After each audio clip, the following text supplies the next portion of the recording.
இந்த ஒரு காய் சாப்பிட்டா ஹீமோகுளோபின் லெவல் அவ்வளோ ஃபாஸ்ட்டாக இன்க்ரீஸ் ஆகுமா? இதனாலேயே எங்கள் அம்மா வீட்டு வாசல்லே வச்சு வளர்க்க ஆரம்பிச்சிட்டாங்க. இந்த காய் எங்க எவ்வளோ பறிக்கிறீங்க, கசக்குதுன்னு பக்கத்து வீட்டு ஆண்டி சொன்னாங்க. பட் இப்படி ஒரு டைம் செஞ்சு பாருங்க, அவ்வளோ டேஸ்ட்டாக இருக்கும். எங்கள் வீட்டில் கொஞ்சம் கூட மிஞ்சாது. நம்ம குண்டு கோபால்லேருந்து எல்லாருமே வந்து விரும்பி சாப்பிடுவாங்க. ஃபஸ்ட்டு இதுக்கு ஒரு பேனில் வந்து எண்ணெய் ஊற்றிக்கணும். அது கூட வந்து வடகம், கருவடகம் போட்டுக்கோங்க. இது இல்லைன்னா பரவாயில்ல, ஸ்கிப் பண்ணிக்கோங்க.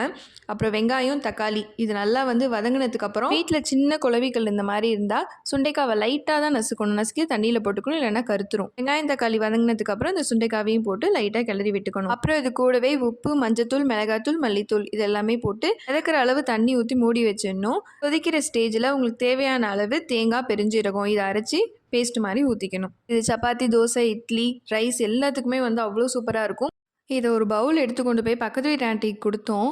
அவங்க சாப்பிட்டுட்டு இனிமேல் எப்போ செஞ்சாலும் எனக்கு இதை மறக்காமல் கொடுத்துருங்கங்கிறாங்க. அந்த அளவுக்கு இது டேஸ்ட்டாக இருக்கும். மறக்காமல் ட்ரை பண்ணி பாருங்கள். ஹீமோகுளோபின் லெவல் ஃபாஸ்ட்டாக இன்க்ரீஸ் ஆகும்.